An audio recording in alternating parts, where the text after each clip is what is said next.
Okay, here I pulled my bait out of the water along with the weight to see how it's faring here. And as you can see, I got a piece of cut bait here, a little raunchy piece of goldeye, and it's lost a lot of its color and a lot of its flavor. It's mostly just whited out and kind of baked itself, so it's pretty well done.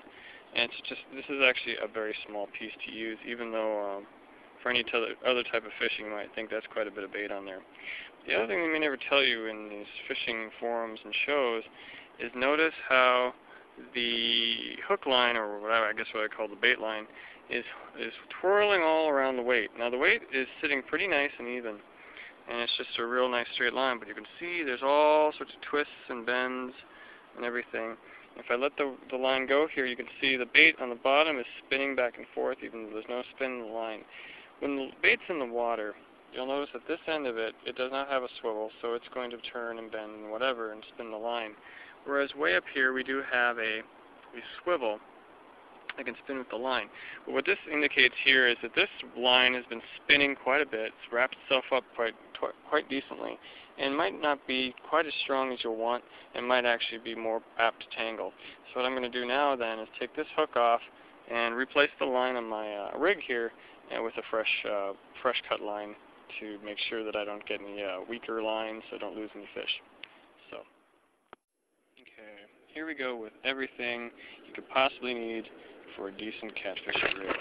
This is just a plain old tackle box, a little tiny one, just to store. Basically, all it stores here is hooks and weights. That's all I use this for. Keeps the hooks clean, the weights clean. Make sure I can have easy access to all of them, because that's the core of catfishing right there, is hooks and weights. So here we're going to take a look and see what we have in here. Here we have a bunch of lead. This is a 2-ounce bell sort of sinker. Not one of the fancier ones. It's one of the ones that's got the incorporated loop in the top. So a little cheaper kind of weights, but it doesn't really matter. And here's the one I've already got in my line. Nice little donut shape there. Again, another 2-ouncer. I don't have any 3-ouncers in the bag right now, but I usually try to stay right around 2 or 3. Here we go with the rig I've already got hooked up that I probably won't be using right now. It's got a hook and a weight and everything on it. But what we're going to do instead, as opposed to a standard circle hook, we're going to switch up to one of these other hooks from Eagle Claw. It's an offset shiner hook. So as you can see here, it's got doesn't have the same sort of curve as a circle hook does, pointing into the shank. Instead, it's got a nice wide gap to it. Great for holding bait. It's real big and broad. And then, as you can also see, it's offset, so it's bent a little bit. So when the fish bites down on it, this hook's going to do a nice little twirly action and hopefully do a hookup. Pretty standard hook for catfishing. I've never used them. We're going to try them tonight and hook it onto the main line. So you can see in here, here's the actual standard circle hooks. So if you're ever curious about how those look, these are from, this is actually a Gamaguchi circle hook. So you can see a little bit better about how there's the point sticking in. Oh, actually, these are from Eagle Claw. They point straight into the shank of the hook like that there. And then, let's see if we've got any smaller ones here. But we also got our swivels, which are also the meat and potatoes of my rigs here. I've also got some 3-way swivels, which serve the same purpose, but there's no sliding of the weight then. I mean, it's all a static sort of rig, but you can do that too. The bottom one here is where you should put your weight. So your main line would be at the top loop here, your weight line would be at the bottom, and your bait line would be the one coming off the right. Then we have our standard regular hooks for bait fish, an assortment of little larger hooks in case you're going for smaller channel casts, and then floating jig heads. In other words, it's basically all you need to begin fishing, and all you basically do is add line. Now the other thing too, along with this, is with line, since I make a lot of rigs on the fly, I will keep my line with me. Here's the Trilene Big Game line, 650 yards, 20 pound. But notice I'm keeping it in a beer cozy. The reason for that is the older the line gets, the more it has the tendency to unspool and unravel. If you're keeping it in your tackle box, this can become a mess. So the beer cozy keeps it nice and tight against the spool, but then you can just pull a line out as you need it, just kind of like so.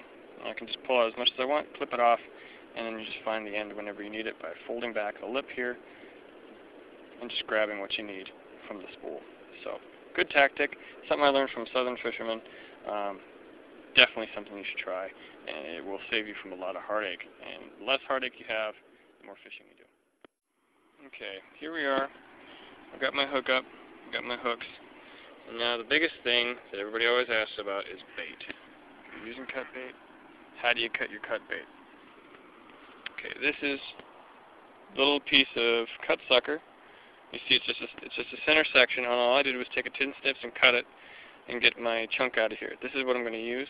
What I'm going to do is stick it through the meat here, in that nice juicy red section, and then the hook point's going to come out the skin, so the hook point stays exposed. So if you hold on a second, I'll show you what I mean. Okay, this is it right here. This is the ticket. So here we got my my standard 1 to 2/0 hook here, all tied into my line, and then all I did was, put it through the meat just in the center there. I know this looks kind of disgusting, so forgive me. But then it just comes out the surface and leaves your hook point exposed, comes to the back side of the skin. Now, could I double back through just so I get a tighter bend in there? I could, sure. But you're going to be forced then to go through the skin. And going through the skin is always a pain in the butt, because if the hook point gets stuck on a scale, then there's a good chance that you'll have a difficult time trying to get it through the bait again, and then the bait will not take this nice little cherry little chunk looking shape. It'll start to get real mushy and hard to work with, and basically again heartache. So generally it's just the one time through, and you just leave it like that, hook point exposed, and this is exactly how I'm going to cast it out. And that's all you do. This will work for goldeye. It'll work for what I'm using here is just cut white sucker.